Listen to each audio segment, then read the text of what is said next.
Is that what that means? What? Okay, live. There we go. This Welcome broadcast to is the live. Church of Mabus radio show. I did better than last time we were on StreamYard. I kept starting and I didn't know what was going on. I'm still getting used to this, but now we're coming at you live. We got Jay McNicholas here tonight. How's it going, Jay? It's going well, Jeff. How are you? Where are you moving to? You staying in the same state, right? Going to Pennsylvania, actually. Oh, okay. So from what, Maryland to Pennsylvania? Yeah, but oddly, the city I'm moving to is like 0.3 miles shorter to work than I am now. Like it's the same amount of distance, so I lose Okay. nothing. I'm doing okay. I'm tired. I ate some shrimps earlier at the Oaks with Christina's family and had shrimps about this big, some Forrest Gump shrimps. They're huge. But Gump shrimp. I'm still dealing with my dog situation. I've had some weird Mhm. stuff come up with that still that I'll just get into a little bit. Like there's been some times where I thought I saw something go under the car outside, and then I looked, nothing was there, but it was like I saw a tail really quick. There's another time where I was at my computer and I saw something go under the bed really quick, and there was nothing around. We have other ones, but they weren't anywhere around. And I actually looked under the bed, and nothing was there. Like, so it's like now I'm seeing ghost Jack hologram dogs or something. But it's strange. But I've been told by different people, that they will visit you and give you synchronicities and strange things when they pass away. And, I'm just I trying to take believe it in that too. stride and be positive about it, even though it's still depressing on some levels. And then I'm like, well, do I need to get him a new body? And I don't really want to go through a puppy thing right now, so I'm not. But maybe in the future, it's like, do I need to do Frankenstein here and, get a puppy he can possess or what? So all kinds of thoughts. But Thank but you. losing a dog when he's been with you for 16 years and I was a hermit with him for many years at Silver Lake. So it's just rough. But uh, it's definitely gathering stories from other people who have strange dog stories and some guests and stuff like that who may be coming on to discuss some stuff in the future. But let's get to our guests. First off, you listen to United Public Radio. Tonight's guest, Marilyn Evans. How you doing, Marilyn? Right. Great to have you here. Well, thank you very much. It's wonderful to be here. Great to have you here for sure. And that's pretty much what I've been going through with the dog situation. And I it affects you on so many different levels. Like I guess I knew it was going to happen at some point, but I guess I didn't think it'd be so strong. Like it's like Yeah. God, it's rough. Sometimes people don't understand how hard it is losing a pet because they think, well, it's not like it's a brother, sister, mom, or dad, but you're so close to them. They're so much a part of your life. It's tough. Hmm. Definitely. So I know in your bio it says you're a priestess of Wicca and one of the original founders of the Heartland Pagan Festival. I Uh-huh. guess what is the Heartland Pagan Festival? Is it still going or is it not anymore? What's going on? In 2 years, well, this year before last, in 2000, the year 2000, we were going to have our 35th anniversary. It's been going on for 35 years. It started out. It. Are you ready for a long story? Can you tolerate a long Sure, story? sure, sure. We were. There was a pagan magazine here in the Kansas City area that was called The Rune, and these two ladies were editors of it, running it, and some of us pagans, witches, and folks contributed some money to help it keep going. And they had a picnic to sort of celebrate all the people who had been donors. And while we were at this picnic, we were all bemoaning the fact that we couldn't go to Pagan Spirit Gathering, which is a big pagan festival that was up in, I believe in those days it was in Wisconsin. And we were all, saying, we don't have the time, we don't have the money. So we uttered this incantation, which was, let's have our own festival. So we thought it would be like a 20-person pagan pasture party where we'd have a big bonfire and sit around and tell stories and, do whatever.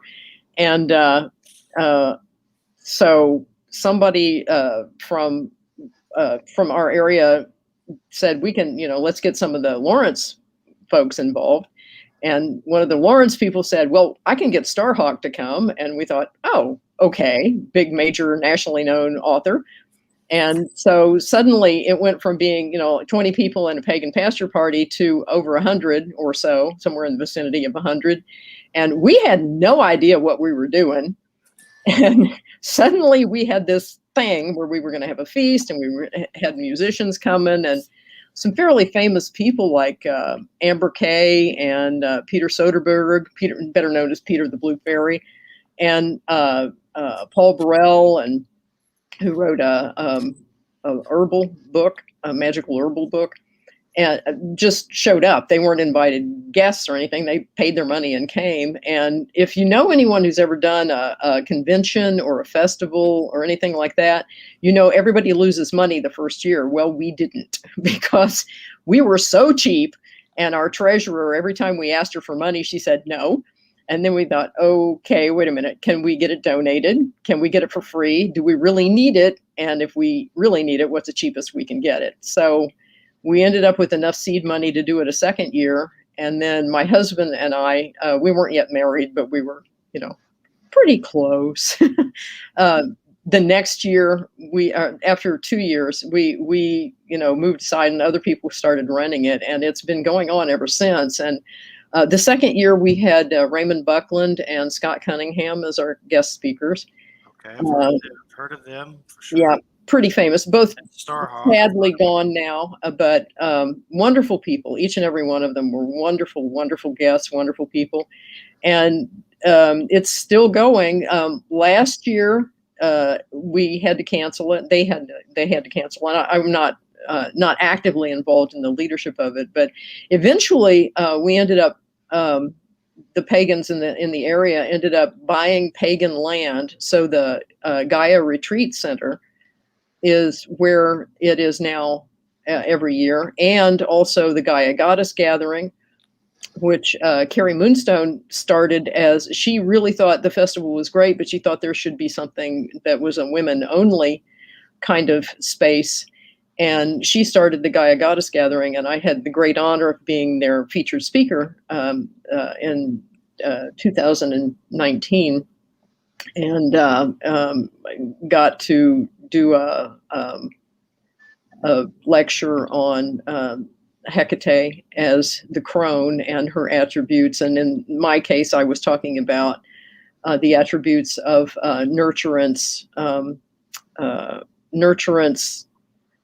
forgiveness, and what's the other one? Nurturance, forgiveness, and compassion, and how crones relate to those things, and how the goddess empowers those things. So it was a lot of fun. I hadn't been to a Gaia Goddess Gathering in several years, but this year, last year and this year, Heartland will be. Last year it was canceled. This year it will be virtual. But I believe by September, when they plan to do Gaia Goddess Gathering, it will be in person. The camp is slowly opening up, and so they'll be able to, now that people are getting vaccinated, we'll be able to have an actual festivals and gatherings again. So we're quite looking forward to that. I've never been to one, but I've been to a Renaissance festival, Mm-hmm. and I want to go to powwows with Christina, my fiance, but we kind of haven't because of COVID. I think those are Yeah. kind of coming back a little bit at a time, but these sound pretty interesting too. I think the picture I shared on your thing was actually from it, because it said it under it. I'm pretty sure it was, but explain it to me. Is it kind of like a really weirder Renaissance festival? What we started out doing, and what it pretty much still does to a large extent, there are public rituals, and there are drumming and dancing every night, big bonfires, lots of drumming and dancing. There are classes and workshops. One of my favorite workshops that I've ever given, there were two that my husband and I loved giving. One was the agony and ecstasy of the priesthood, about how hard it is to lead a coven, or have students or teach people. And then another one of my favorites is Hexes, Curses, and Damnation. And it's about the role of magic and justice, and how when you have no way to protect yourself, when is it appropriate to turn to magic? Because if the leader of your tribe is prejudice and not helping you. And if you have no recourse, the court of last justice is the gods. And so there are times when you don't lie down on the ground with a t-shirt on that says welcome and make a doormat of yourself. You actually fight back. And if the only way you can fight back is magically, then you have to do that. But you also have to understand the consequences of, if you ask for justice and you are in the wrong, the gods will take you seriously and they will give you justice, and you may not like the result. So you have to be sure you're on the right side of the issue. One of my first books I had, it was in high school, and I didn't know anything about this kind of stuff. It was that Raymond Buckland big blue A book. big blue book, yes. Yes. And I had bullies at school, and I did a spell in it that protected me with a jar, and you put stuff in it and bury it or something. And there was a bully after me really bad, like crazy. He had like pictures of Hitler in his locker. Oh. Crazy. Like it was like I was on his list. But anyway, we fought and all this stuff. But eventually he came to my work and begged for forgiveness and asked for forgiveness. It was really weird. I think maybe from the old Buckland book, perhaps. Yeah. But sometimes I wonder if that old jar is still buried there. I don't know, in Georgia. But yeah, but I mean, I have Christian roots. I love Norse stuff. I love Native American spirituality. I think, knowledge is power. I like to learn. And I don't know a lot about, definitely probably know more about all these subjects than I do as far as Wicca and things like that. But I find it interesting, and I've had other people on for sure. It's just fun to discuss other belief systems and learn. Because it's definitely, and me myself, the reason I do the show is, I had testicular cancer when I was 17 and went through chemo, and my dad died a year or so later after I was healed from that. And I started reading a lot of weird books on druidism, shamanism, probably Wicca stuff, whatever I could get my hands on, because I was like, what in the hell? Why is my life like this? Why is it so, shaped up? And then I started having really weird experiences of seeing strange, like stuff in the sky with witnesses at different homes that I lived at. Light beings, that's a big one that I've seen with my physical eyes, beings of light. So that's what led to doing this show, and I just try to use it to learn, what the heaven happened to me. I used to say, what the hell happened to me, but let's stick with heaven. Let's keep it positive.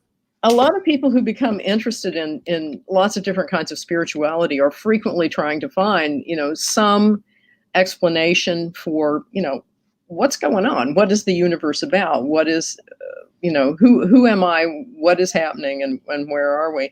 I just wanted to mention very quickly, after my husband and I stopped, being heavily involved in the Heartland Festival, we thought, now that we've survived this, let's go to some other festivals. So we went to Elf Fest, which was wonderful. That was in Ohio, I think. We went to Dragon Fest out in Colorado, and I think sadly Dragon Fest is not going on anymore. I'm not sure about that.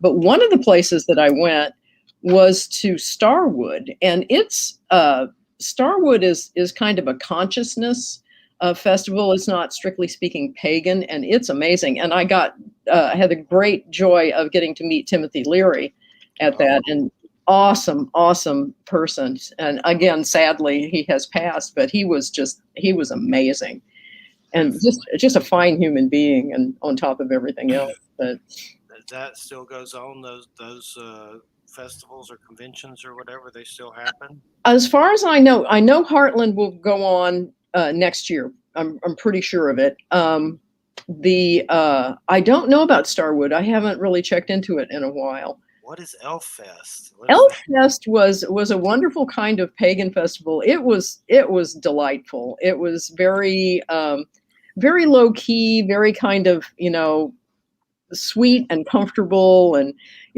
bonfires are a big thing, and drumming is a big thing, and divination and magic are big things. But at Starwood, they have a bonfire the size of a house, because they have a lumber yard not far from there, and they take a lot of their scrap lumber and they build this huge bonfire. But if you go for no other reason than drumming and dancing and bonfire, then it's absolutely worth it. Definitely sounds like fun. But I definitely would check it out for sure. Me and Christina want to get an RV at some point and go to a lot of this stuff. So I'll go to UFO stuff. I'll go to this Mhm. guy stuff. I'll do it all. I'll do it for sure. If I get an RV, UFO ones creep me out. I'll go to them though because I Yeah. just worry about who else is there. You know, government men in black or something weird watching you there. But and I've heard stories, but I still Yeah. want to go to a few. I just want to be careful with the UFO ones for sure because there's some Yeah. weird ones that you may not want to go Yeah. to. Well, that's a subject I've been into for many years as well as the UFO subject, and that gets very. I've had people that are still in the military talking about the subject on here that Mm. have written books about it. Robert Salas, who wrote a book about UFOs and shutting down missile silos and stuff. So that subject definitely gets wild and trippy for sure. But as far as some of the beings in Wicca, I mean, explain. I guess is there like a pantheon of like I know there's like a horn god. That's kind of Celtic too, though. Yeah, Yeah. it kind of depends. There are a lot of different kinds of paganism, and Wicca is kind of open-ended. It tends often to be Celtic, but my personal goddess is Pomona, who is the Roman goddess of the orchards. She's sort of the spirit of the giving tree, if you've ever read the Shel Silverstein book. And I tended to be more drawn to the Roman. Excuse me, I'm going to sneeze. It's okay. Bless you.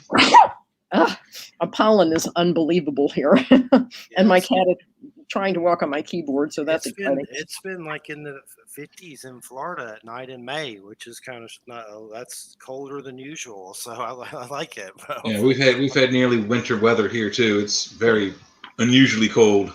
Pretty crazy weather, but we're finally going to get some heat. But I totally lost my train of thought. My train of we're thought is talking about the goddesses. Yes, gods and goddesses. Most Wiccans believe in a god and a goddess, and just a balanced world. Some believe in many deities. Some believe that there is, I am not calling on all the energy in the universe. I am only calling on the energy that is associated with love. So I'm calling on Aphrodite, or I'm calling on a protector of young women. So I'm calling on Bridget, or Bridget, the Irish goddess of blacksmithing, and she had some charming attributes. Bridget does. She became a they loved her so much in Ireland that she became a saint, and they didn't give up their goddess. They turned her into a saint. But she had the charming attribute of her bathwater became beer, and wherever she walked, flowers would come up in her footsteps. So that was kind of cool. But there are different deities, usually a balance of male and female, and different people will have different deities that they're drawn to. I once gave a lecture series, and one of the talks I gave was the European goddess, not as she is necessarily depicted, but as she was actually worshipped. And I did a comparison of the Blessed Virgin Mary, Hecate, and Bridget, three, one Greek, one Irish, one Christian. And their attributes were so similar that you had to essentially think of them as a goddess, a European goddess, because they were so much the same in so many ways. There are, each of those gods or goddesses have different attributes contained within them. There's the maiden, mother, and crone. There's the young man, the father, and the sage, or the hunter or warrior as the young man. And the Romans kind of had that distinction as well. They had Quirinus, who was sort of the young man who was the farmer, but when he went to war, he became associated with Mars. And Mars was an interesting deity. He is, I keep saying was, but because I'm thinking historically, but a lot of people still worship these deities. Who was it? I can't think of his name. A pretty famous pagan writer who said, I think some of these gods should be retired. And I go, no, not Mars, because he is the patron of warriors, but also of anyone who puts their life on the line for the people. And that would be police officers, firefighters, paramedics, anyone who runs toward danger to help people. And he is the deity that looks after these people, gives them courage and strength and all these things. So, I think these deities of old are still useful. You just have to know how to use them correctly. Yes, and who's this Chiron part of that? Where does that ring a bell? The centaur dude, Yeah, healer.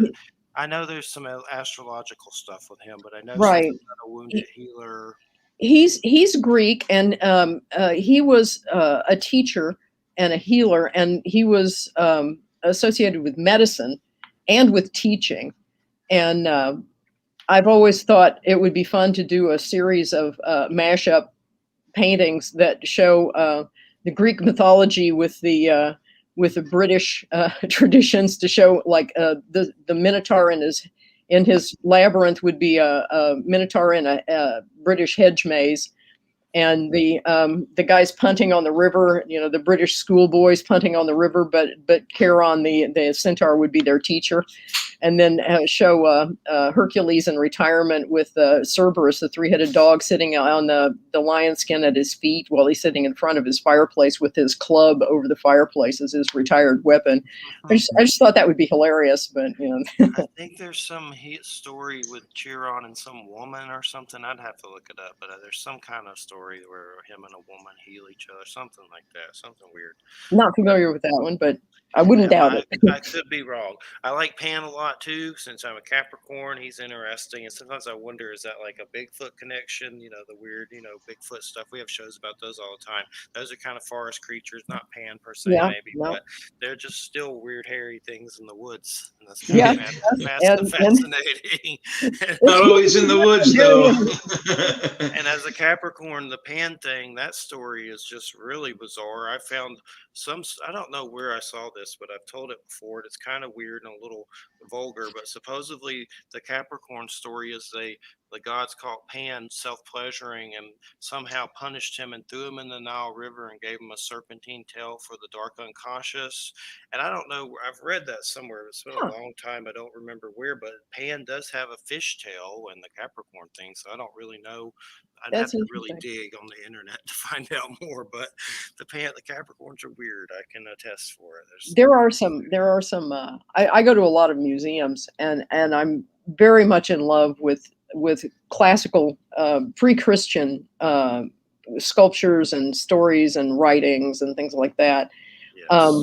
And the ancient Greek and some of the Roman sculptures are really racy when they depict Hercules as one of them, and because Hercules had more than one club, if you know what I mean. Yes, and that big line drawing, wherever that is. Yeah, that's kind of vulgar, but I know what you're talking about. Yeah, sure. But the fauns and the satyrs are often depicted as being just pretty wild, doing all kinds of. But if you ever have been to Pompeii, or if you ever get to go to Pompeii, the phallus was considered a very good luck symbol, and it meant prosperity and all that stuff. And there are lamps and bell chimes and wall hangings that are phalluses all over Pompeii. I've seen that. I think I've seen pictures of that, like on Facebook or something. One over the door. yeah, and it's prosperity, and it's making not only your family increase, but also making your money increase. Yes, definitely. And so I don't know the situation I'm in right now, and maybe I'm kind of curious what you would think about this. As I'm with my fiance Christina, and her grandmother is 90 or 91, and she's going through dementia and hospice and stuff. So that dementia energy, I had Don Webb on, and he said it makes people feel kind of crappy when you're around it. Like there's weird energy and anxieties here. She's going through the death process, so we feel it too. But I mean, some days I'm like, my gosh, this is a lot. It's weird things. It's hard to facing death is tough because we don't want to let go. But if you're born, you're going to die, and finding the way to the portal is sometimes it's a tough path, and you can help people find that way. Hospice, especially, those people are very good at helping people ease their way to the I think of it as the crone's cauldron, or as the cave where the wise people live. And it's the cave is supposed to represent both the tomb and the womb. It is, we're born and we return to we're born from the earth, we return to the earth. We're born of the mother, we return to the mother. And it's hard to let go of people, because not for them so much as for us. We don't want to lose our family and our loved ones, and especially if they're really too young, or if the loss of someone who doesn't even know they're slipping away is a little difficult, because you want to say goodbye, and it's hard. It's really hard, because we want to, we want to live forever, and we want the people we love to live forever. But that's not very realistic. And when you think about it, why would you want to live forever? What do you think is after that? Do you just finally get to sleep and don't have to get up in the morning and take the trash out anymore? And that's great. That would be good enough. Or is there rebirth? Is there renewal? Is there heaven? Is there hell? Is there, what happens when you die? Another one of the lectures that I gave, I did a whole lecture series, one a month. And one of them was, what happens when you die? And I compared a lot of different cultures and near-death experiences. And one of the things that is pretty consistent is the seeing the light, seeing people that you love who are greeting you and who are guiding you. And when you get where you're going, it's what you know, only better. Like if you're an Eskimo, you go and the snow is fantastic, and your sled slides so smoothly, and it's wonderful. And if you're in other cultures, where you go is fabulous, but it's something something you're familiar with, and the people you love are there. And that's a pretty nice thing to wish for someone. Well, from what I've seen, and I don't try to push my beliefs on anyone, I've seen weird beings of light leave my house, like people made of light, completely sober. I saw two leave my house like they had been inside of it and flew out the roof into the heavens, and I saw it, and I'll never forget it. Seen them a lot. I think it's God just showing me to ease my fears about death, because I've always kind of just not liked death at all, and kind of, well, especially after my dog. But it's still, I think we're like, energy beings, and these are kind of like cocoons, like the movie Cocoon with Ron Howard, the light beings. But and I've had a lot of loss, and I know Jay has. My dad's passed, my stepdad's passed, my grandparents, they're all passed. It's like, goodness, everybody's folding up and going home. I guess I'm next. Damn. But Jay's had it too with his family, lots of loss. Yeah. Losing my father and my brother in the same week was tough. Oh, that was a hard one. So yeah, I know, I feel your pain. That sucks. And this past year, my best friend was killed in a car wreck. She was T-boned, and it was terrible. It was really hard. And I thought we were going to be old together, but now she's gone. So that was really rough. So losing people, and I can't imagine the suffering of the people that have lost their family members during the COVID epidemic. That's so much grief and loss. I think it's going to take our world a while to heal from that, because that much loss, it kind of has an effect on the psyche of, and there's a thing called, the Romans called the genius loci. It's the spirit of place. And in a place where you have lost many, many people, it kind of, it affects, I don't want to say negatively, but there is a certain sadness and a certain loss and feeling that you have that people share, they feel, they get. And I think we need to do a lot of supporting one another and looking out for each other and healing one another spiritually, because this has been a really rough past year in terms of loss. Things still feel weird. Like I mean, they're a little better since all the weird White House stuff happened, but it's still Yeah. weird. Everything still feels kind of crappy. It's like it's better a little bit, but still, there's just some kind of weird. I wondered if there's a portal in this house. There's a bar. I swear I could stand at it, and every time I get goosebumps. Also, a glass blew up on it that had fruit cocktail in it. Nobody was near it, and it Yeah. was just it blew up. And maybe there's a scientific reason. It wasn't hot then cold or cold and hot or whatever. It was just like a thick crystal glass. It blew up, and no one was near it. I still try to, think about science and not go straight to the woo, as some say, to it, but it seemed kind of wooful. Yeah, I was a research immunologist for 20 years, and then for another 20 years, I worked in the pharmaceutical and biologics industries, mainly in quality assurance, but also in manufacturing and vaccines and medicines. And thank you. My friend just brought me a glass of water.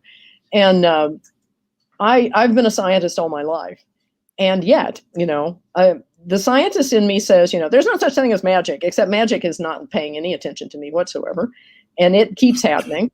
And there was a wonderful woman named Hertha who taught me how to find things.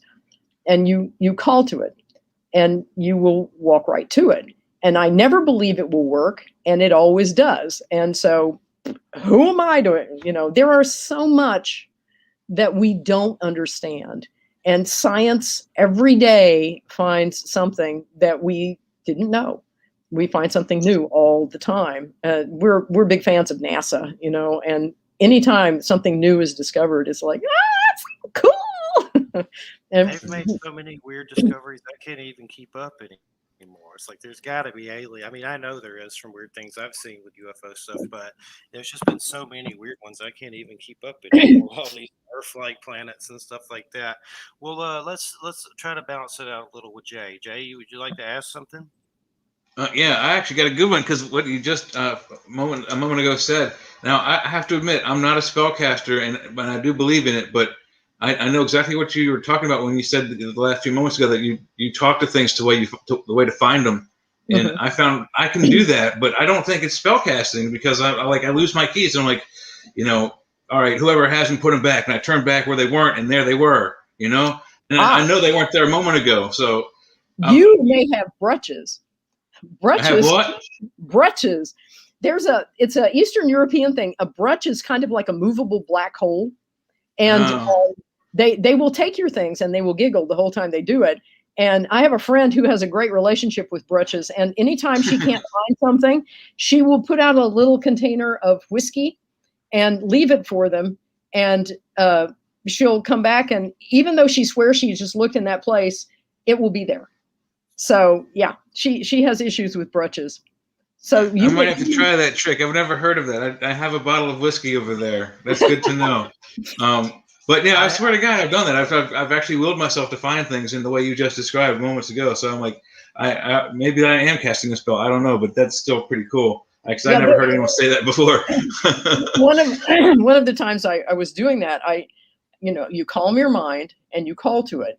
And I walked by it 3 times. I was sure it could not possibly be where I thought it was and I kept walking by it and it kept saying, no, we're here. And I finally thought, okay, fine. And there it was. And it was like, it was there the whole time. Why wasn't I paying attention? It was, yeah.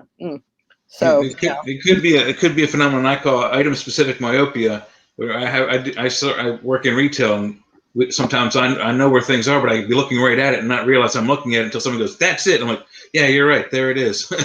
Yeah. But that's because there's 10,000 things in the store, so it's hard to keep focused. But that's another story. Anyway, and Jeff also mentioned earlier about, and I'd just like to ask you about the spirit world, if I can. The dog thing that you're experiencing with Jack, I was experiencing it with one of my cats. I mean, it would jump on me when I would go to bed, and there was no cat there. Yeah. But a cat, I know what a cat feels like when they jump on you. I'm like, a cat just jumped on me. There's no cat on me. But yeah. I know who it was. I knew I could feel it, that it was this particular animal's spirit. Yeah. How does that work? I mean, how do I know it's not there, but this cat just jumped on me and I know it was him? How do I know? It's the weirdest phenomenon I've ever experienced. There are a couple of different opinions about this. Some people believe that, you have a ghost cat.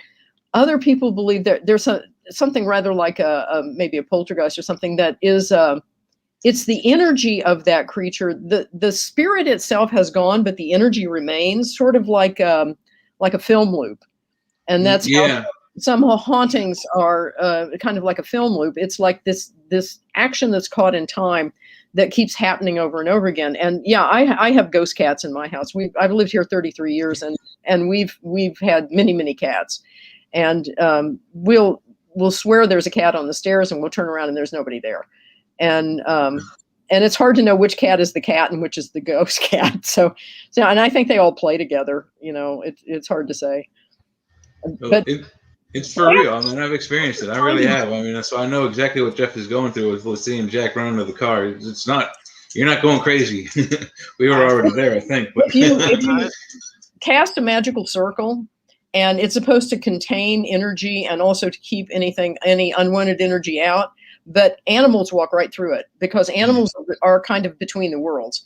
And a lot of times you'll have an animal as a psychopomp, the conductor of spirits to and from the world, like in leading the dead people to Hades, or the horses who take the Valkyries that take the fallen heroes to Valhalla. Yeah. Animals kind of are between the worlds. They don't get stuck in one place, kind of like we do. They can go back and forth. So if you have a magic circle, don't expect to keep the cat out. They'll. Yeah. I don't expect to. It's Hey, I very just cool. wanted to say I had a bulldog here make a weird yipping noise like my dog used to do, and the bulldogs never used to do that. Like, there's been some weird stuff, but I know there's weird stories about things that'll imitate deceased loved ones or maybe stuff. So it's good to have discernment, but not saying that's what either of ours is, but it's good to at least have that back of your head just in case. And I know I have those Brian Froud cards that have all those like fairies and stuff. They have weird stories like you were talking about. I don't know if you've ever seen those. The guy that did Dark Crystal, he made like this tarot set, and it's like weird fairy stories which seem like they may be true. I don't know. But it's neat, and it has strange stories where they steal stuff and stuff like that. It sounds familiar. I know it's not the same what you're talking about, but that for some reason I thought of the guy that did the Dark Crystal. All those fairy Muppets and stuff. He has a tarot set, fairy oracle or something like that. Well, in Iceland, you still have to be careful of the fairies and trolls and things. They are absolutely convinced that they're there, and you have to be careful of them, because if you make them mad, not very good things will happen to you. So you have to respect them. And, they may be spirits of place. They may be real fairies. They may be real trolls. Who knows? I'm not an expert on that. Go ahead, Jay. I think they're out there. If I've seen enough weird stuff, definitely. I'm not doubting. I don't doubt they're there. There's a huge amount of creatures that are in cryptozoology, but there's a question I like to ask, and you may not call it spell casting, but you ritual casting and that kind of things. You try to get things, through magic to go your way. I asked a guy long time ago about good and evil spells, and he described it as a rainstorm comes over two farms. One farmer's crops are good, the other farmer's crops are not so good. Then after the rain, the good farmer's crops are no good, and the bad farmer's crops have come back to life. And he said the one farmer would look at the storm as the spell being evil, and the other would look at it as being good. Is that kind of how that works? Because I've always, just from a layperson, I've always seen it as black and white, good and evil.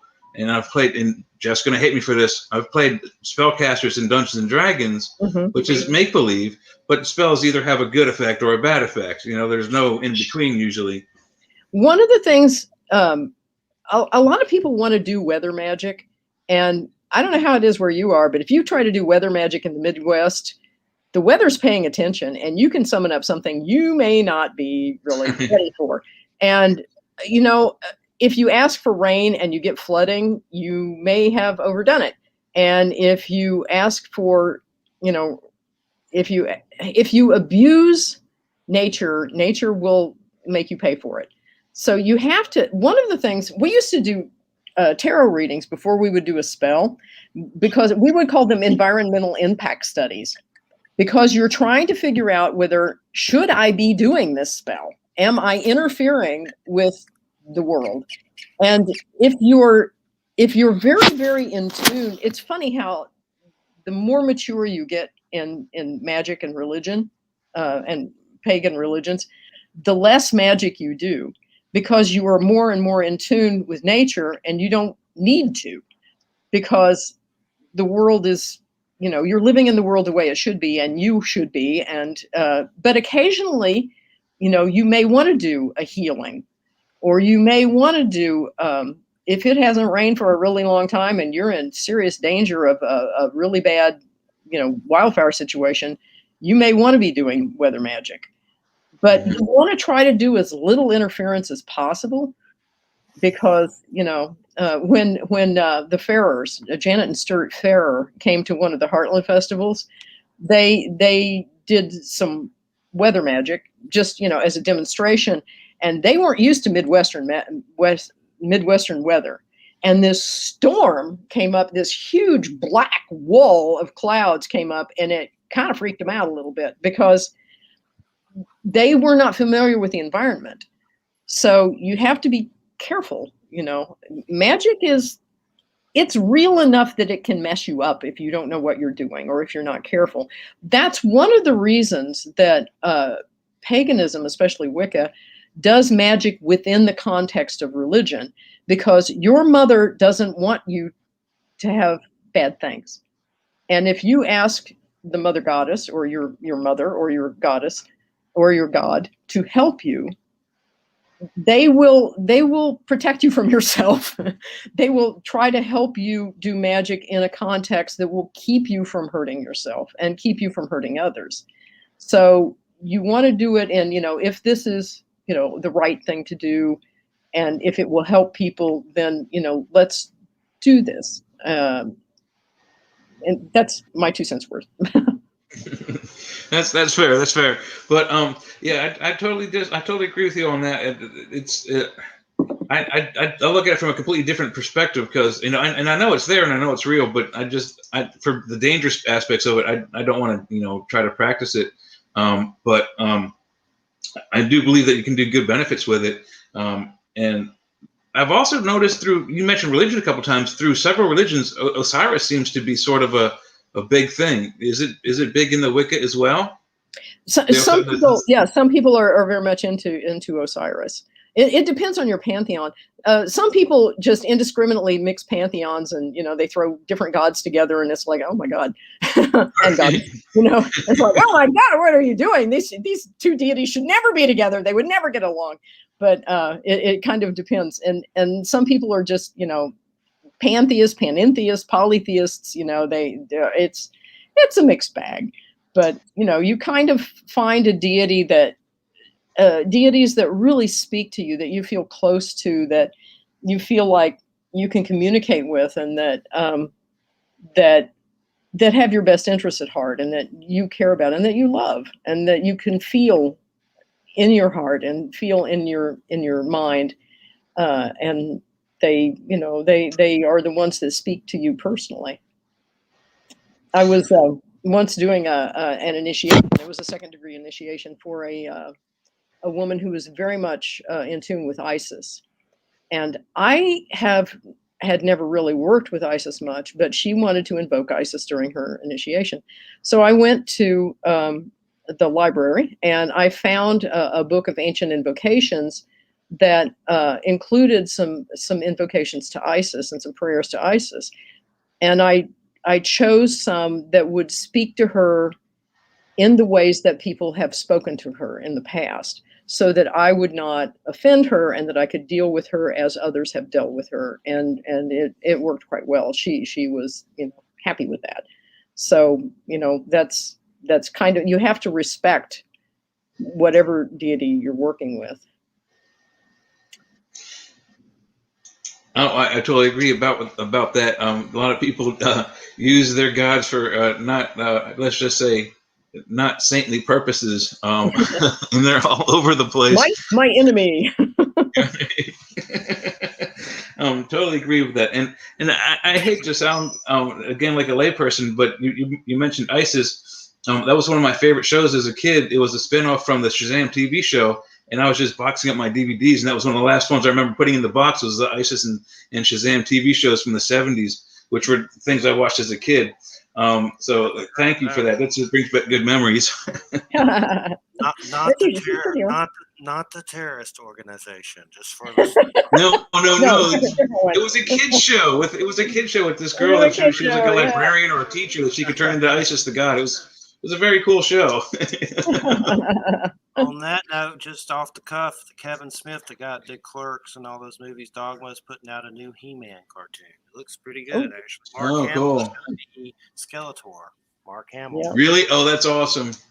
Yeah, That's it's awesome. I gonna be just watched the original show too, so that's pretty good. I like that. Man, I like Mark Hamill. He does a good Joker, for sure. But go ahead, Jay. If you have any other questions. You wait. The last thing I want to mention is you mentioned about you started the festival years and years ago. I go to like Star Trek conventions most of the time, and one of my favorites is Dragon Con, which is like the biggest one on the East Coast. Yeah. And I didn't buy tickets for this most recent thing. Was a few years ago. I went to this thing called Fairy Con here in Baltimore, which is like 60 minutes from where I'm at. And I didn't go to like the paid events where you had to have a ticket, but I went through the dealer's room and they had some really cool stuff. I bought probably a good 5 or 6 pounds worth of rocks and minerals. Oh wow! Walking through there, yeah. I'm a rock guy. I had geology in my first year in college, so I bought a bunch of rocks and stuff. Have you ever been to the Tucson Rock Show? The Tucson big thing? No, I didn't know that was a thing. My parents used to live out there until they moved back to Maryland, but it's a good thing to know. My best friend lives in Tucson, and it's like a mega monster thing that we're. But yeah, I love science fiction conventions, and there's a small local one called Conquest, and they did. I was on a panel that was great fun. It was about Edgar Allan Poe, and I got to wear my appropriate, black thing with the Queen Victoria hairdo and the whole thing. It was great fun, and that was a lot of fun. But yeah. I'm science fiction conventions. I'm currently writing a book that I call The Iliad in Space. And nice. That's pretty fun. And so can I plug my book real quick? Go ahead. Marilyn J. Evans, author of Beloved Lives. It's my version of how The Mummy should have been done, the Universal Studios version of The Mummy. And it was a lot of fun to write. It took me 30 years to write it, but that was okay. Where can we find it? Amazon? It's Amazon.com is where it is. But you have to look for Marilyn J. Evans, Beloved Lives. Otherwise, they send you weird places. And then I have a near future post-apocalyptic coming of age story in a compilation called Undeniable. Writers address climate change, and my novella is in that. It's called Wasting Water. And then I had a mystery called The Gingerbread House. It's about a public witch who solves a mystery and finds love. And that is, it was on Tapas.io. I released it as a serial, but I've taken it down now, and I'm going to probably try to release it as an ebook on Amazon. But I haven't converted it over quite yet, so I'm still working on that. But I'm having fun writing some short stories and other stuff. But I did the lecture that I did on Hecate. I'm hoping to publish that someplace. I haven't decided where yet, but it was a lot of fun to do research on, and I included the information about the only animal that has menopause besides humans are whales, and that's pretty fun. And the grandma whales act very much like human grandmas, and it's pretty fun. They don't knit quilts or anything, but I would hope not. That would be kind of weird. They don't knit quilts or So I've knit heard quilts. of the Hecate. Did I say that correctly? I know Yes. I've had guests mention her before, but what is she from? Roman, or what is her? She's story? Greek. She's Greek. Okay. Okay. She's the goddess of the crossroads. People used to bury dead people at the crossroads who were criminals or bad guys because they figured Hecate would take them away. And she has 2 torches, and she's often depicted as being veiled.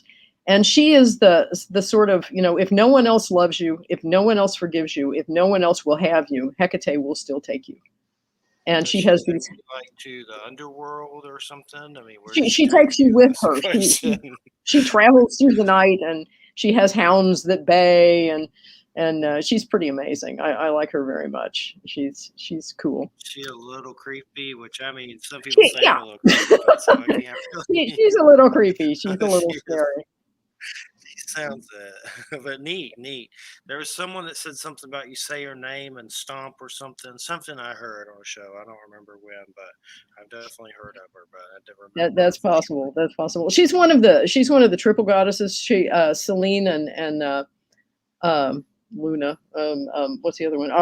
Artemis. She's the dark of the moon, and Selene is the new moon, and Artemis is the full moon. Also the huntress. I'm kind of curious. Do any gods from the pantheons about anxiety? Because that's something we deal with a lot here is anxiety. And I came across, I can't remember now, but some Roman god that was like anxiety. But I guess my question would be, I'm trying to find one to banish that one. To Get rid of the anxiety. Yeah.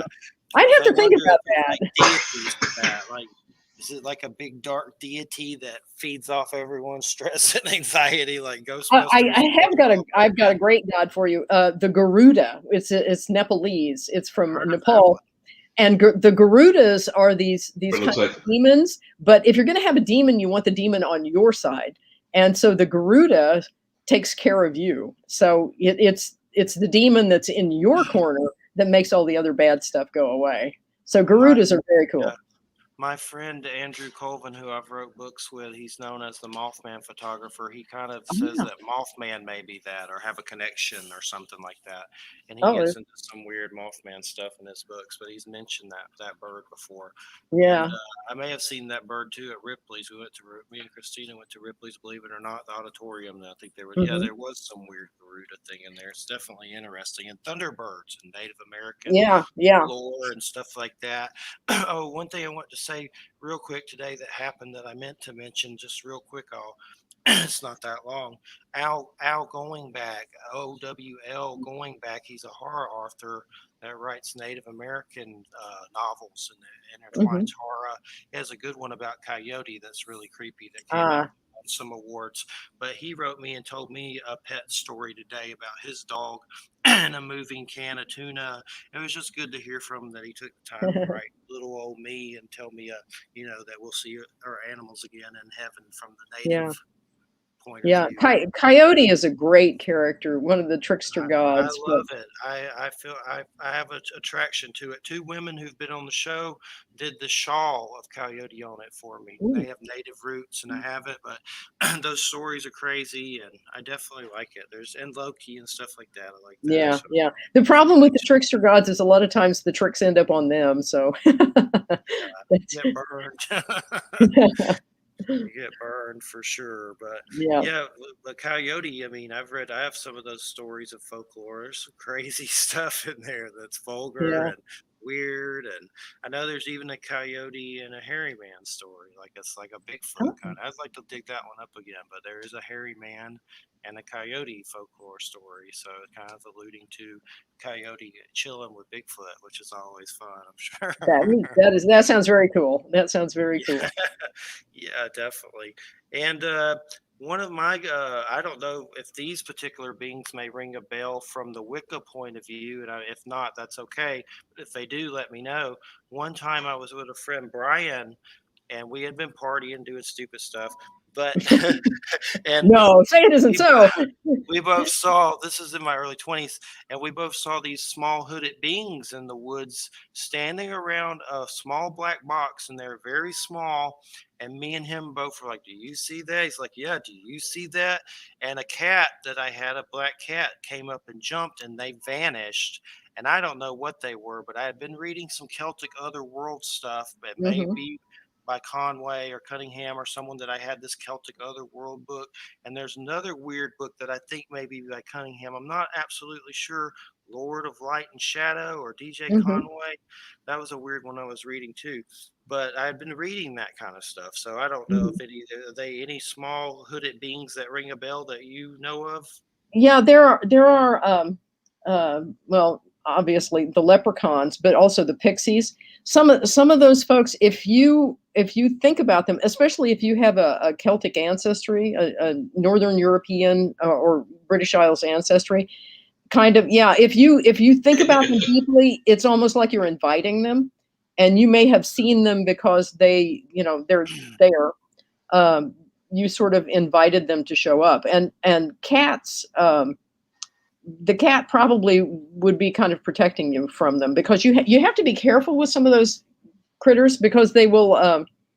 The fairy tradition is that they will take you under the mountain, and when you come back, it's 100 years later, and everyone you knew and loved is gone, because time in the fairyland passes differently. And one of the ways that you're supposed to be able to drive them away is if you have a black-handled knife, which is what we in Wicca call an athame, and they're supposed to be afraid of that. A lot of the kind of old scary creatures are afraid of iron. And in a Roman wedding ceremony, you part the bride's hair with an iron spear tip, because it scares away the bad spirits. So iron, but the very, very oldest gods are offended by iron. So if you want to work with the very, very oldest gods, you don't use iron. You use a stone blade or something like that. So, there's a lot of tradition about the ways you protect yourselves from those creatures, those people. I found that cat dead. He got hit by a car. He tried to, I don't know, or I don't try to blame the little hooded beans, but they're a suspect. For sure. Yeah, That cat was a hero. That cat was revenge. He's a warrior. Well, maybe a sacrifice was demanded and he willingly gave it. You never know for sure, but hard to say. Weird jawas. That's what they look like. Not exactly like them, but similar. You couldn't see their faces, that's for sure. The black box is what always creeps me out. And then I get really, being from Georgia, my dad had some preacher roots and stuff. I'm like, it's those little Satan dwarfs from Phantasm watching me. That crazy Phantasm horror movie. Oh God, that movie is so weird. It's like, are they Satan dwarfs spying on me? What are they? Paranoid for sure. But the Pan stuff is definitely really, really weird. I mean, there's statues of him doing goats and crazy stuff and all kinds of situations. I'd like to find out more history of how Capricorn came about. I don't know enough about it, but I'm sure there's more stuff out there on it and everything. But as far as, let's say, horned deities or entities, is that Pan one of the main ones, and Cernunnos? What are the other ones? Cernunnos is one. There are different kinds of horned deities. They're associated with different animals. The Celtic gods are often antlered because they're like the deer. The goat horned deities or sheep horned deities are more like with the herder cultures rather than the hunter cultures. And of course, there are the cattle horned creatures, especially there are goddesses like Isis that often have the cow horns. So they're different horns for different horns for different folks. And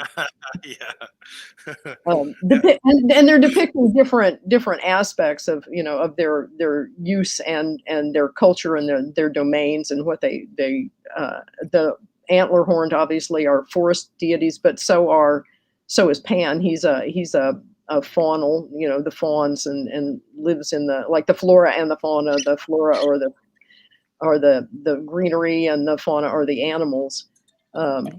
So yeah, and Pan is definitely a forest dweller. I'm sure you've read The Wind in the Willows. I don't know if I've read it, but I know there's a weird little cartoon or something of it. There is, and they don't actually do in Wind in the Willows, the original written version. There's a beautiful chapter called "The Piper at the Gates of Dawn," and one of the little muskrat baby children gets lost, and they go looking for it. And they go looking for it, and they can't find it. And when they finally find them, they're safe and they're asleep, curled up at the feet of Pan. And Pan is looking out for all the little baby creatures in the forest. And the end of the chapter is, and the last best gift that was given to the people that saw him was forgetfulness, because to look on the god was a little more than most people could take. So he blessed them with forgetfulness so they wouldn't remember it, which I thought was very sweet. It's a lovely, lovely story. I'm someone that's had some weird stuff that could be considered UFO or alien stuff, Mhm. and it's definitely the forgetfulness for sure. I don't Yeah. think I've ever been taken or anything. If so, they wiped me clean because I don't remember anything like that. But sometimes I wonder, it's like, did they? And I just don't. They wiped me clean, and I don't remember. I don't Yeah. think they did, but I think maybe they work with you astrally and stuff like that. Yeah. Like a lot. Yeah. It's hard to know sometimes. Sometimes the astral is so it's so much a part of us and so real that it's hard to separate it from real world, um, because what is astral is real as well. And it's hard to say. It's very hard to say. I would find it very weird to think that in this entire universe that we are the only sentient beings and capable of travel outside of our planet. I would find that impossible to believe. Uh, It's mathematically. I have to agree with you. It's mathematically impossible if you really think about it. yeah, If we're just the average in this galaxy alone, throughout the universe, it's mathematically impossible that life doesn't expand everywhere.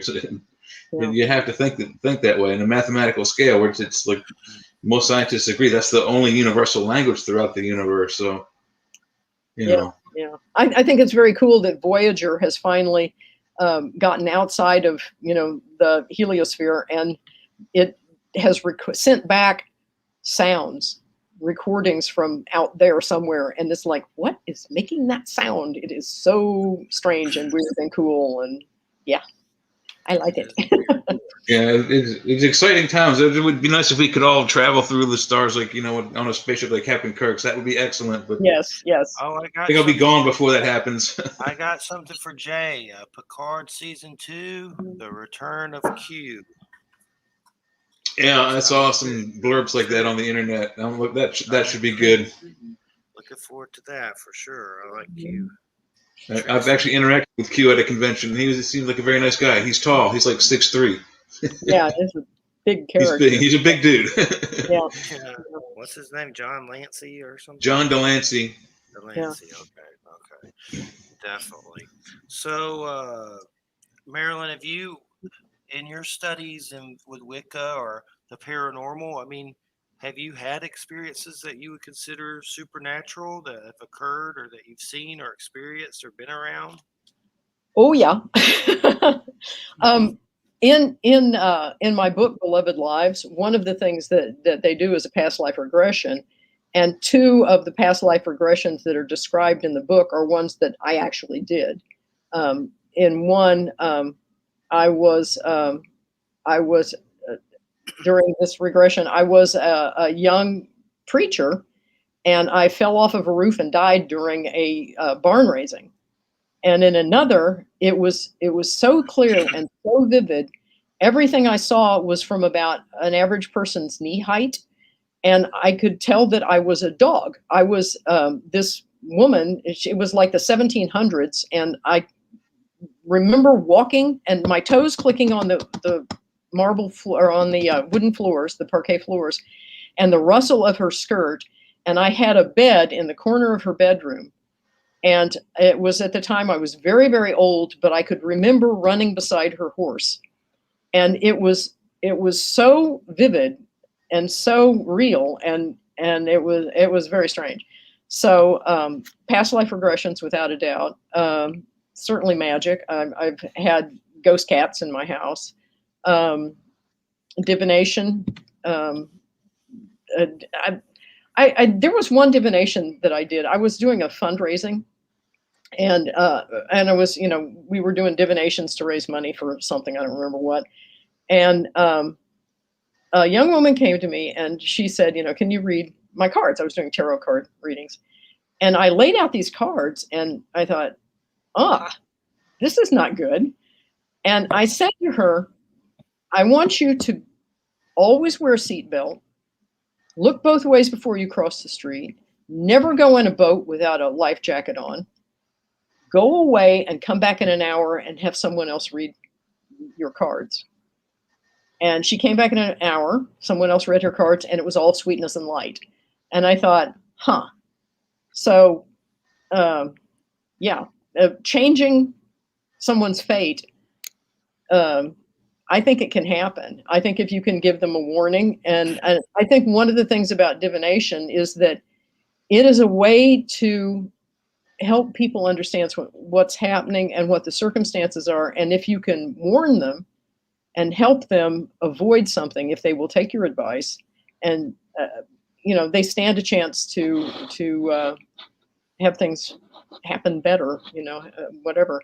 I've done astral projection. That was kind of interesting. I realized at one point that it's rude to be outside of your body and talking to someone. You really should be in your body when you're talking to someone, because it's not nice to not be there. But astral projection is quite fun. One night, I heard this really loud bang, and it woke me up. And it turned out that it was my best friend was visiting me in her sleep, and she hit our magical boundaries that we keep around the house, and she crashed into it, and it was so loud it woke me up. That was strange. And another time, I went into someone else's dream. That was pretty strange. I've done that. Yeah, and they wake up yelling something, and they have no idea why they're yelling, and it's because you were thinking that in your dream. So it was right. We have the exact same thing. We both died in our dreams. I died in his, and he died in mine, and we both were chased by the same weird mafioso guy. We don't know why. We're high school people. Why are we being chased by the mafioso? Like, we're high schoolers. We're like 11th grade year old high schoolers. And so anyway, the next day we started talking about that same dream. We're like, wait a minute, we had the same exact dream. It was the weirdest thing ever. I've never had that connection since or before, but it was cool. yeah, it is. It's strange to be connected with people in that way. Yeah.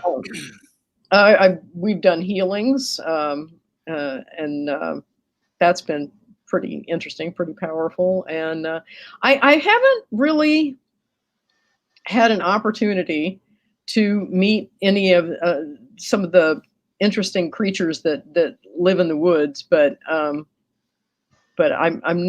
waiting. I think the time will come. I was sitting on a long barrow in England, and it was interesting to be sitting on this long tomb. It was a prehistoric tomb, and I'm sitting on top of this long barrow, and I'm closed my eyes and listening to the wind in the trees, and I could feel myself flying up off of this thing. And I thought, this is where dragons come from. Because the energy, the spirit that came up out of that long barrow just took me up into the sky and into the air, and I could feel the wind, and it was a pretty amazing experience. But I thought, okay, I understand where British dragons come from. It's this earth energy that goes toward the sky. It was amazing. Definitely. One thing that I've had happen to me lately that's been kind of weird, I've always had a weird interaction with the sun. I was always, when I was younger, I would pass out from it when I went outside for sports and stuff like that. Yeah. But now I respect it more, and I try not to say anything bad about it, because it's the sun, and it's kind of like a divine manifestation of God or whatever. It's definitely weird, whatever it is. But there are times when I can look at it and close my eyes and let white light fill my body. Yeah. And then I was in a gym, and I looked out the window at the sun and closed my eyes and let the white light fill. And I swear I saw a weird energy circle around every person in that room after doing it. It was like somehow it kind of gave me like a sight or something. Yeah. It was. Oh, are you there? Oh, we lost him. He's freezing up a little bit. Yeah. See, he's not allowed to talk about that. I guess not. Yeah. So sometimes we have our glitches, So yeah. Well, while it's us, let me go on with something that I wanted to ask you about. I wrote down your book title, so I'm going to look at that when we get off the radio. Lots of people swear by talismans, and I'm one of them. See, these little black things are tourmaline, and they help my joints. So What other kind of talismans can they get I had that an are? internet drop. I had an internet drop for Oh, some hey, he's back. We still love you. We determined that your sun energy doesn't want you talking about it. I know. Yeah. I think so. Well, It's that's private. just to finish it, and then we'll get back to Jay's. Yes, yes. Is I had another one happen yesterday or the day before. There's a sunroof in this house. It's a pretty big house, and there's like a thing in the, whatever it's called, skywatch or whatever, and the sun will come through it sometimes. And I did the same thing. I let that light fill my body, and then I turned around and looked around the house, and I saw things moving everywhere in here, spears. I went Mhm. down the hall to the grandmother's room, and I swear it looked like I saw like a gray alien, but not physical. But it was like a big head with strange eyes, and it was kind of like a weird sunspot, but shaped like a face. It was almost like it was peering at the door.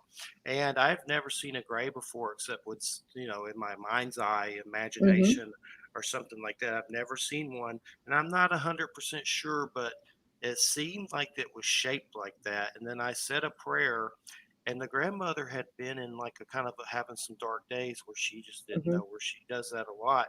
And I said a prayer, and then later she came back to normal. And then part of me, I Mm. don't know what I saw.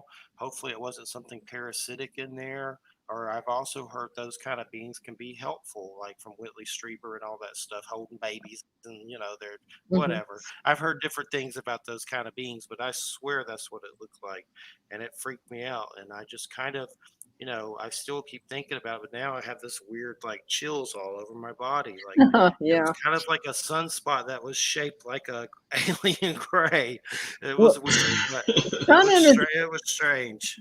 Sun energy is very much associated with healing. So, if you want to draw on that energy for healing, that's a absolutely good thing. It's an appropriate thing. And There's yeah. definitely some connections I've noticed with it for Um, sure. Plus, I think we're these beings of light, so obviously that's like a big daddy being of yeah. light or whatever it is.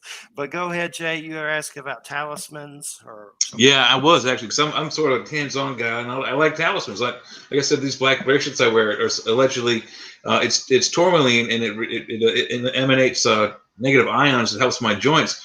And I Mhm. was wondering if you could tell people if they're interested in those kinds of things, because that's what I'd like, is things that ward off or make things better. Like, where can I find a talisman that makes my walking knees better or makes my back better during heavy workouts at work? That's the kind of stuff that I like, because you can't get that from common regular medicine. If you ask them for that, they're going to hand you a handful of pills that either are going to work or are going to get you really high. Yeah. Yeah. It's yeah. The magic pill is no. The first of all, food is medicine. Yeah. Eating very healthy food is an important thing. But yeah, I'm not really very well versed in the magical properties of stones, and metals. But there are a lot of great books out there and people who are very knowledgeable in that. Here in Kansas City at Aquarius is a wonderful store that sells all kinds of stones, and they know the attribute. The people there are very knowledgeable in that. And if you go to your local, New Age magic witch store, whatever, those they know what they're doing. And my husband and I, when we used to travel, we would, wherever we went, we would, let's go check out the pagan stores. We'd see what kind of stuff was there. And there are folks who really know that stuff really well. And I'm big into amber because it's a kind of a magical stone, but and hematite will ground you. But the other, amber and jet, are supposed to be the two witch stones. Every time I touch jet, I get so freaked out I can't bear it, and you have to plop a piece of rutilated quartz in my hand to calm it down again, because it just makes me totally wacko, and I don't know why. I have no idea. Maybe when I'm older I'll be able to deal with it better, but it's kind of a crone stone, and I'm old, so I should be able to handle it, but I apparently not.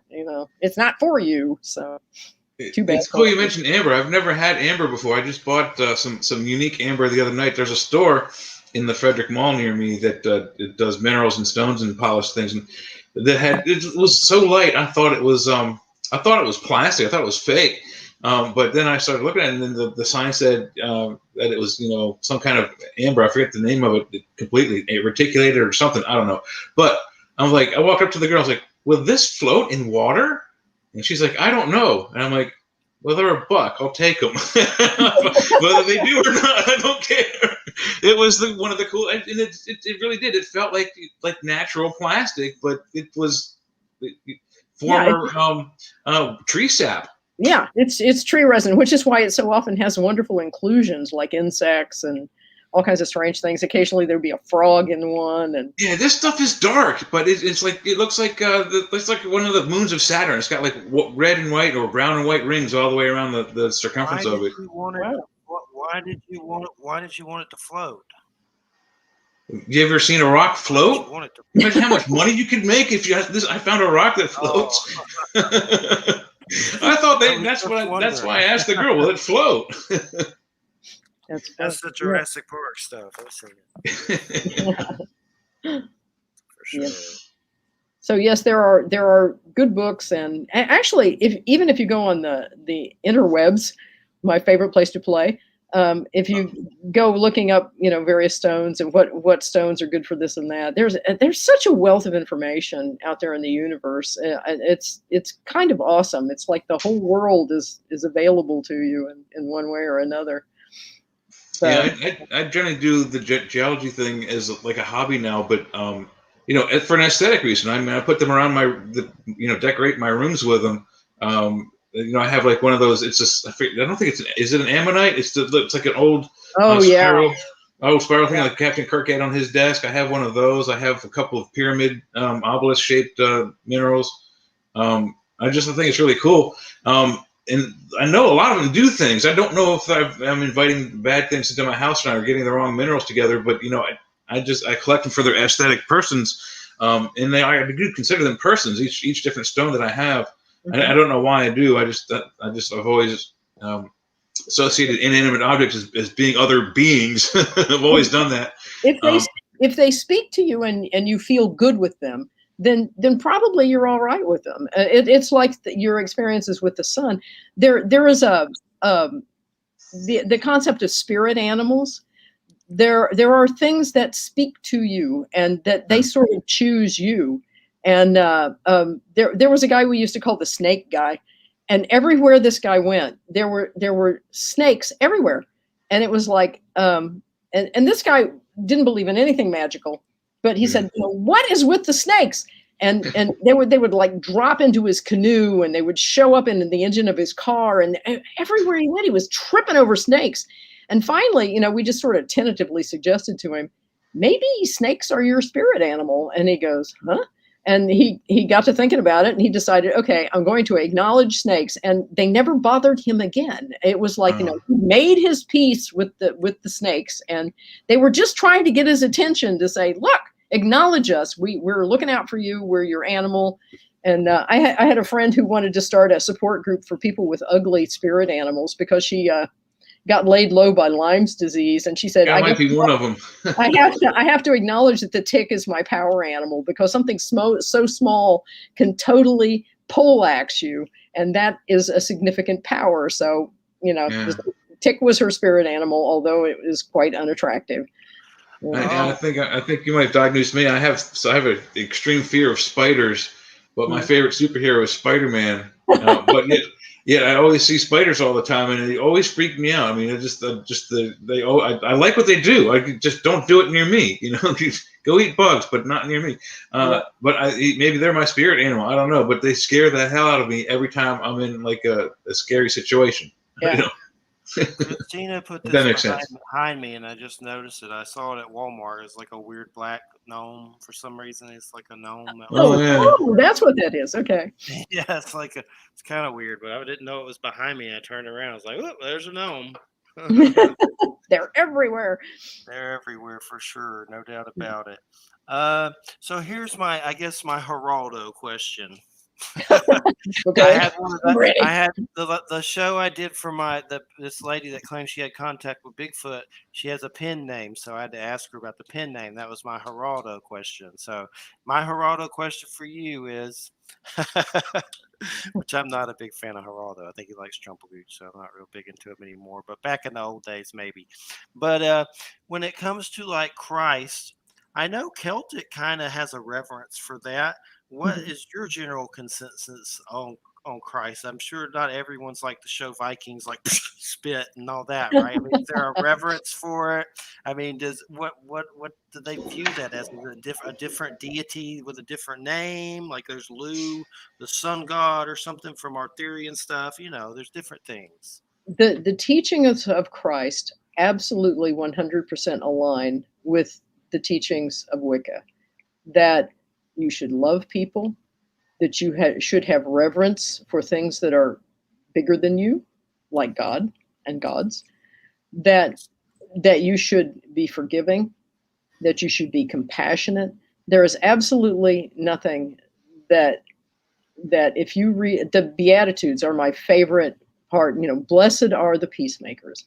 Blessed are these people who do good things. In the Old Testament, there's this whole section that is, cursed are so and so, and cursed are so and so, and cursed are so and so. Then you get to the Beatitudes in the New Testament and the Sermon on the Mount, where he says, "Blessed are these people, and blessed are these people," and it's this compassion, it's the love, it's the forgiveness, it's the gentleness, it's the feeding people, forgiving people, loving people that are unlovable. All of that, got no argument with any of that. It's Christ consciousness, nirvana. There's different things for it. I'm sure different cultures that they call it, but nirvana, Christ consciousness. My big thing is, a lot of things about Christianity confuse me just with, the whole thing that happened with our country. But I don't really want to get into that. But as far as Christ and everything, from my experience, why I think there's truth to it, besides feeling it on some level, is when I saw those beings of light, I'm like, well, those dudes are probably getting their light from like a supervisor, and it's probably like I Christ. like that. So it's like I saw these glowing dudes. That's like, and if it was someone was writing the Bible when I was in it, that story would be kind of like a biblical thing, Not to put myself on that level or whatever, but it was weird, and I'll never forget it. So my kind of thing is, then maybe they had Christ consciousness, or they were, Yeah. So there's in probably a in Jesus. most in most cultures, when people go to the afterlife, there are creatures of light that are there for them, that are guiding them and accepting them and bringing them in. So it seems to be kind of a universal that those creatures of light, those beings of light, are there to help you, and they are there to take care of you and look after you. And if you can't see them when you're alive, you'll certainly see them at the time of your death. So nice to know they're there looking out for you, Yeah, I'm trying to figure out why I do see them, and for a while it's like, am I dying? Why am I seeing this? But Jay, you be proud, not to get into politics, but I had dinner at a restaurant today with Christina's family. She's not all of them were into Trump, but a majority of them were, and I had to sit there and I go, both sides suck, and they just all got quiet. And then he talked about the Chinese are invading, so that was kind of spooky. He's a Good to Vietnam know. vet, so I'll believe it when I see it. Hopefully that doesn't happen, but that was and he was talking to like other people at the restaurant about it, like the guy that owned it. The Chinese are invading, and I'm like, where am I? What year is it? Fear and Loathing, Fear and Loathing in Florida for sure.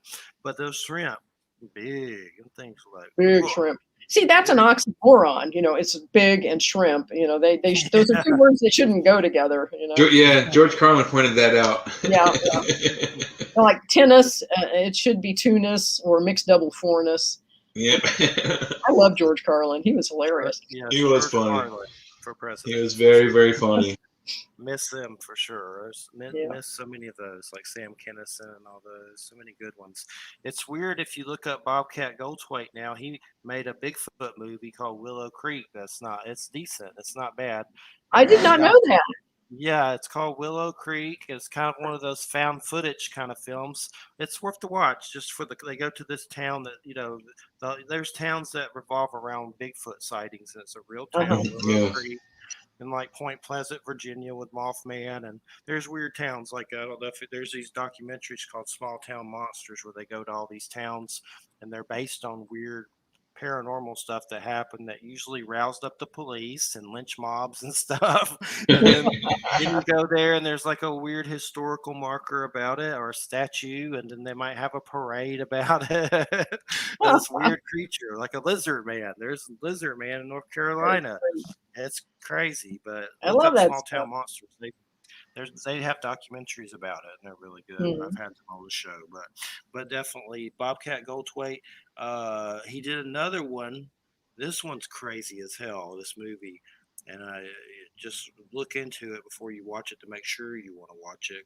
It's Mm. called God Bless America, and it's about this dude that has a breakdown and starts uh, whacking right wing radio personalities or something. But it's crazy. It's Mm. crazy. It's a comedy, but it's a dark comedy. Yeah. Just you got to have the stomach for that one, but it's good. But anyway, that's the guy from Police Academy, Mm. Bobcat Goldthwait. Yeah. But Yeah. well, that's good to know about Christ. I mean, in Celtic, they do kind of get. I mean, Saint Bridget and stuff. That's from Celtic, right? That's so Right. obviously she's Saint Bridget. Right. There's a Christ situation for sure. So there is kind of a reverence for it, or they respect it, Mhm. or whatever. In Celtic, I know I've listened to some Celtic Christian music, and it was pretty good on YouTube. And I was like, this is pretty good. It's not bad. Yeah. There's a lot of I, stuff I, um, I don't like, like the contemporary stuff. I lived in England for a couple of years. I lived and worked there, and it was really interesting how comfortably the Christian and pagan live side by side in England. The paganism is in the bones of the country, and they have all these traditions. They have the uh, mount the like the Uffington White Horse. They have the chalk characters in them that are Yes. ancient, and they have these rituals. They have the mummers and we were in Whitby, which is famous for the abbey where Bram Stoker was inspired to write Dracula. And we were in Whitby on May Day, and we saw all the mummers that were dancing, and it was extremely cool.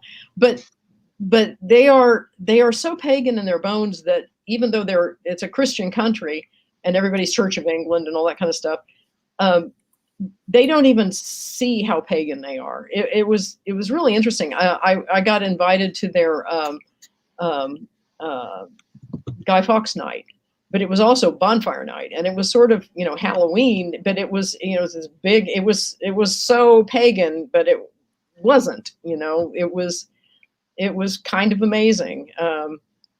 And I as a pagan going to my pagan homeland, sort of, it was a really interesting experience to just live it every day.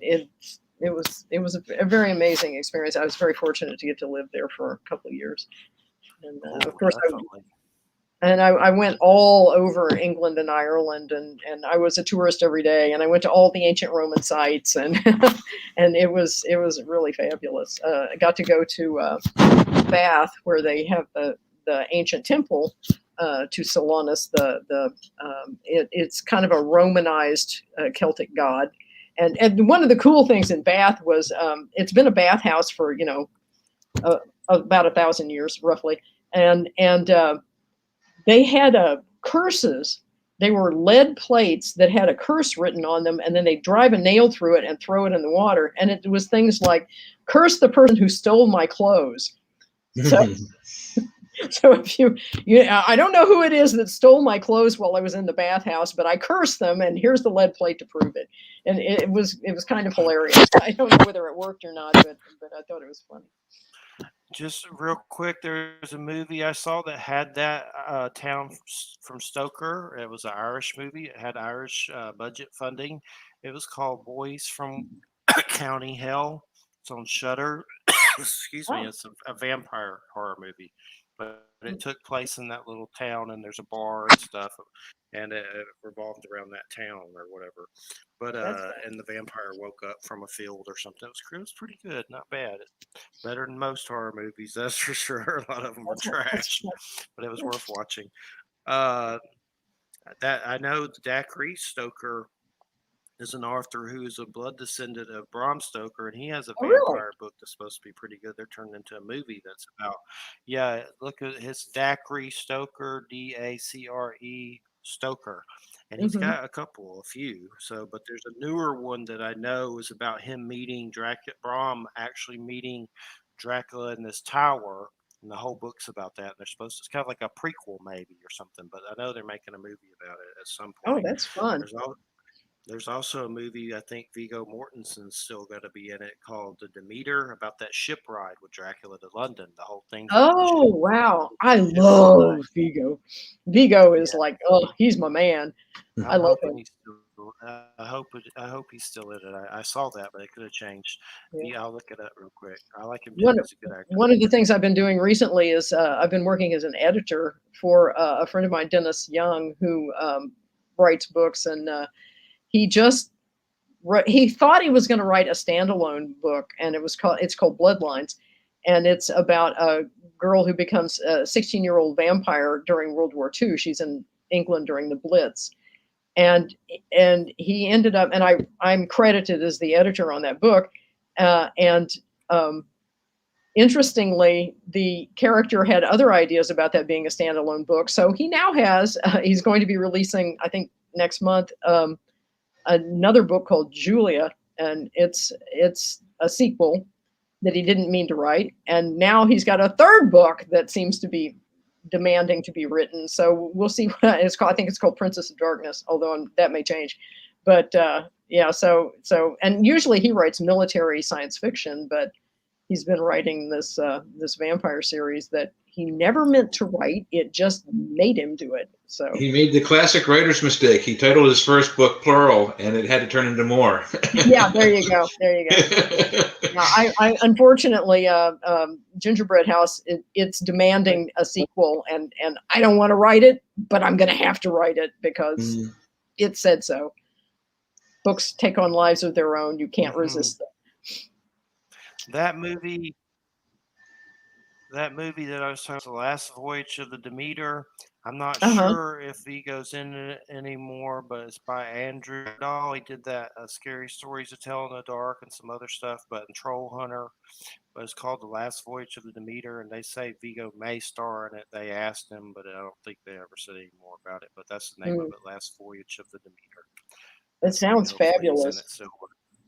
Yeah, it'll be it sounds great. They're supposed to be doing some new Nosferatu movies. The guy that did The Witch, that weird movie that was pretty good, and he did The Lighthouse. He's supposed to do a new Nosferatu, and then there's supposed to be another Nosferatu with Doug Jones, the guy that plays Abe Sapien and Hellboy and stuff, where he's Nosferatu. So hopefully those come out. I'm looking forward to those. I like that stuff for sure.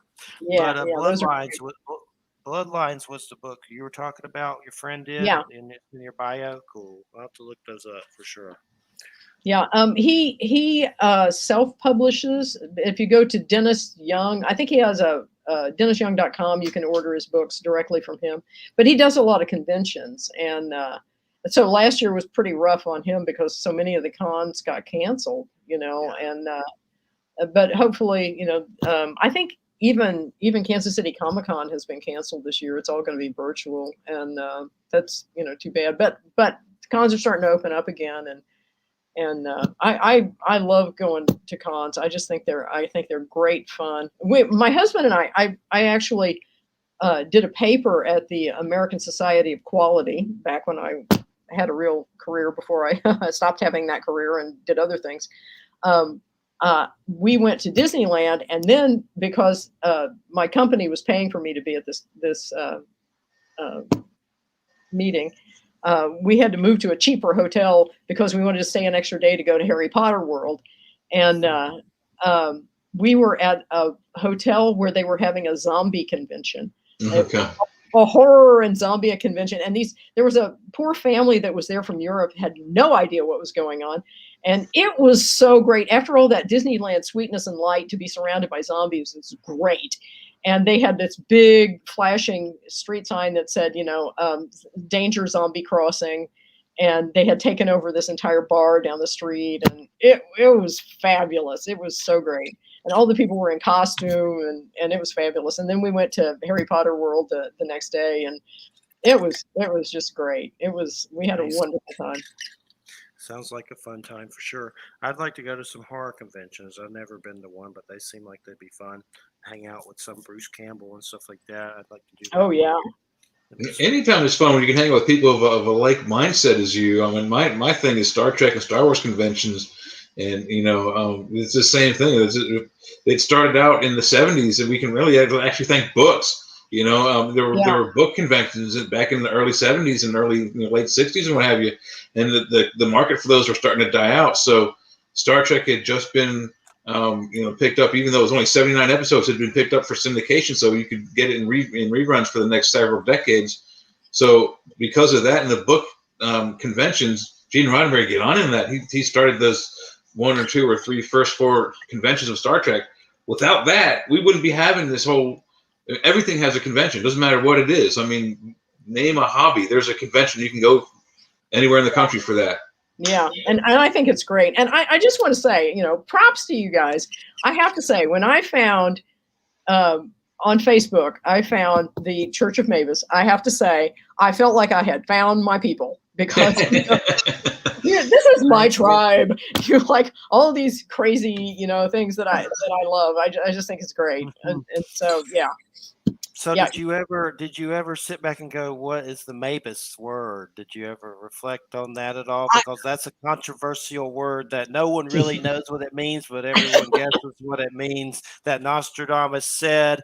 One day I was stoned and I was going to make a metal band named that. Then I saw some UFOs. I didn't do a metal band. It turned into a radio show. It was just like Bruce Campbell playing with the Necronomicon in a bad way, probably, but that was just me being controversial, like Alice Cooper or something, or Church of There you go. Mabus. It was off the cuff, but no one knows what that word really means. They can guess until their head blows off. They don't know. Nostradamus knew, but he never said it meant Antichrist. He never said that.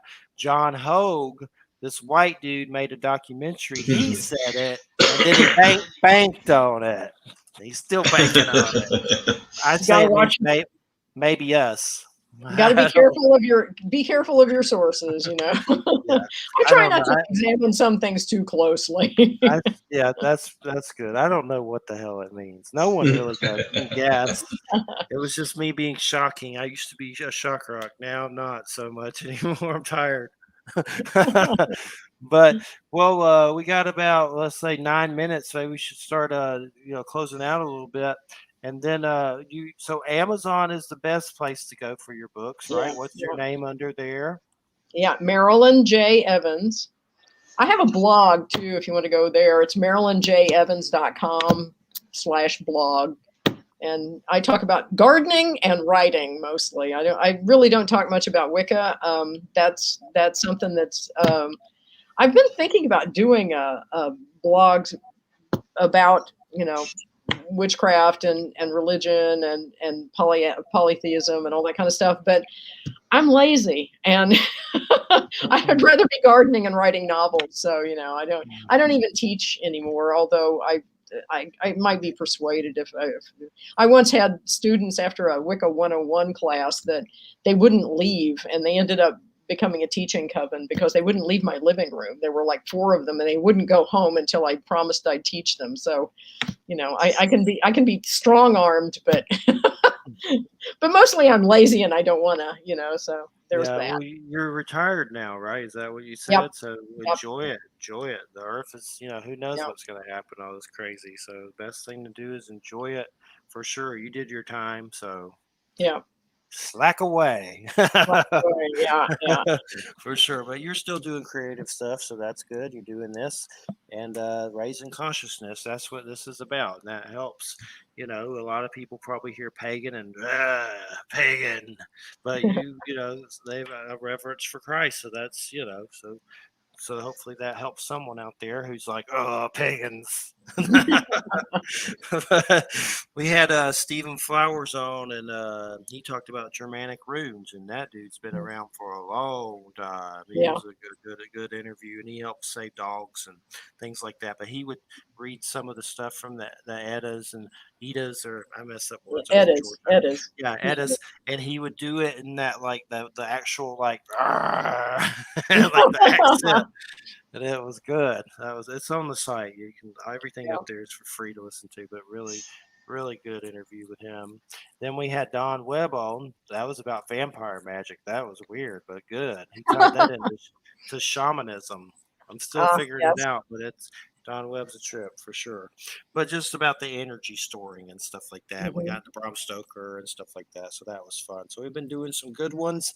And we appreciate it so much. It's great to have you on the show. Thanks that you found some kindredness with us. That's good. Follow your weird and keep on marching and enjoy your retirement.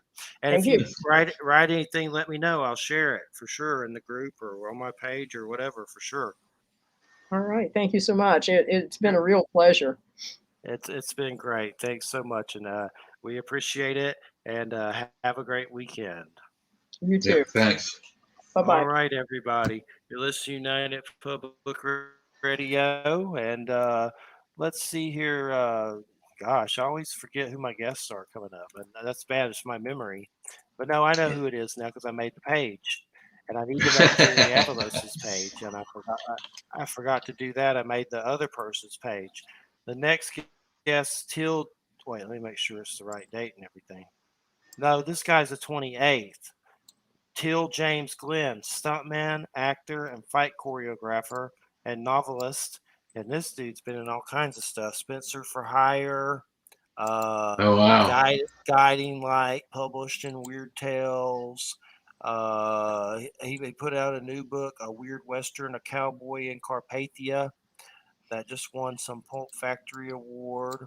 But that'll be a good one. That's coming up after Jerry. Jerry will be our next guest. I got to put his page up.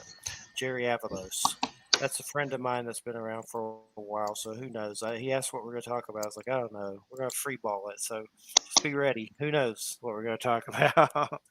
But Yeah. and then the other guy, you'll be here for this dude too, right? Till James Glenn, stunt man, actor.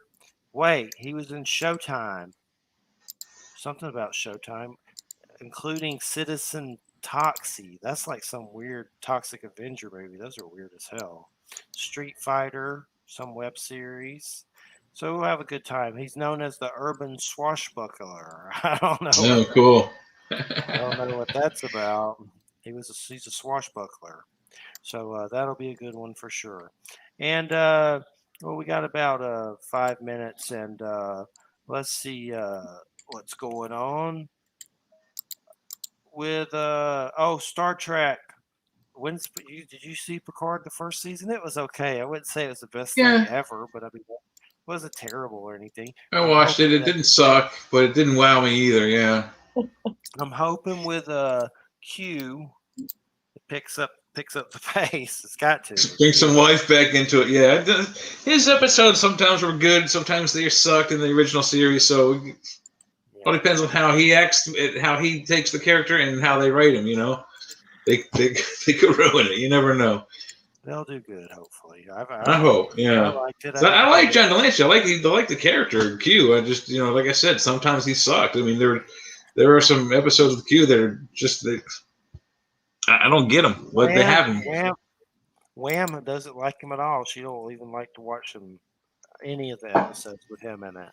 I don't know why, but he introduced he introduced them to the best bad guy as the Borg. He took them there, so that's kind of cool.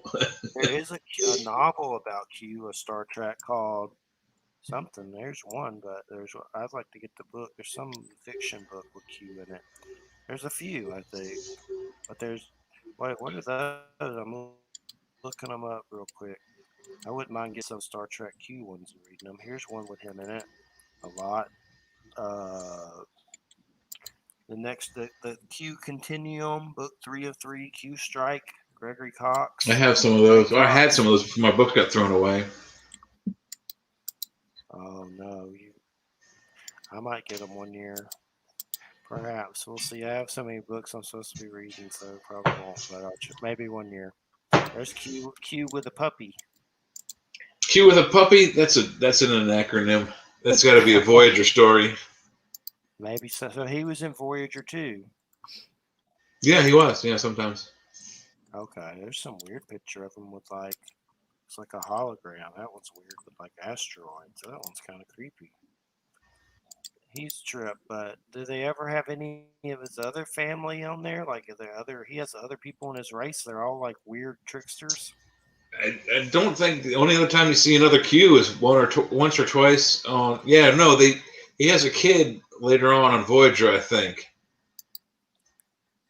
like a young Q tries to train with the crew. Okay, cool. Yeah, I'll have to check it out. I've seen some of the Q episodes, but not all of them for sure.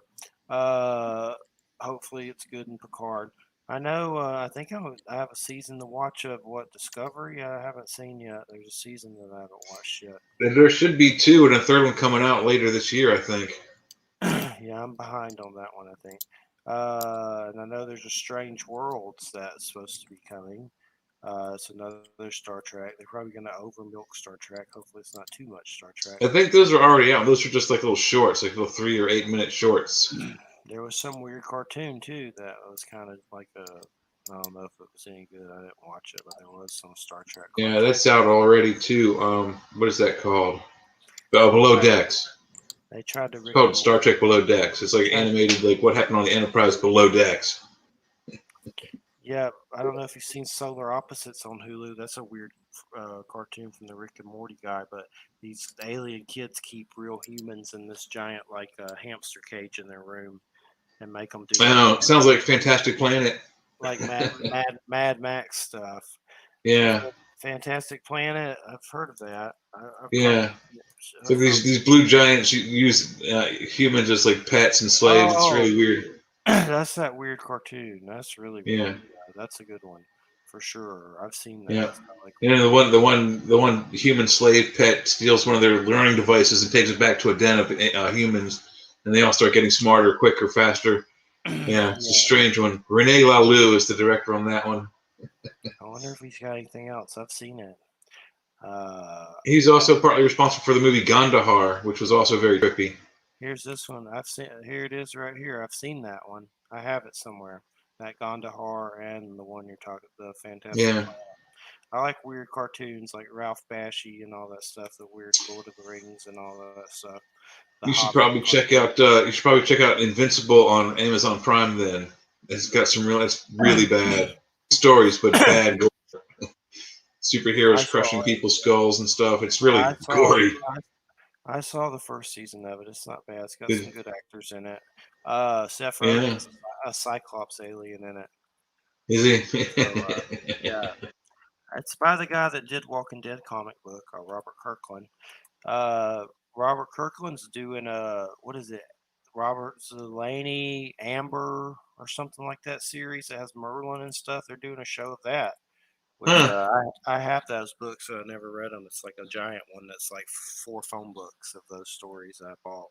I never got around to reading it, but I know Merlin and stuff's in it, so hopefully it's good. Yeah. But I'll check it out. I know Kirkman did a comic called Outcast that was really Brett Spiner was in it, and it came on Cinemax. So I think it got canceled. It was about these people getting possessed in this town. Brett Spiner was like the main fallen angel, but it was crazy as hell. But I think they Yeah, I haven't heard of that one. it's called Outcast. But that Brett Spiner, who was he again in Star Trek? He was Data. He was Yeah, the android Data. that's who I thought. I was just making sure. My And head. then he's the My head gets Dr. Oak on the Independence movies too. Doctor. Oh, okay. Yeah, All he's the right, weird long-haired doctor on Independence Day and Independence Day 2. all right, everybody. Well, I got to close out. It's JoJo time. So his show's up next. Joe Montado. Thanks, Marilyn. Thanks, Jay. Thanks, Super JoJo. And I hope everybody has a good weekend. Good Good night. night. Bye. Bye. Take care. And I'm gonna see if there's a meeting tomorrow. I'll be there. I know you're moving, Jay, but I'll tell you if anything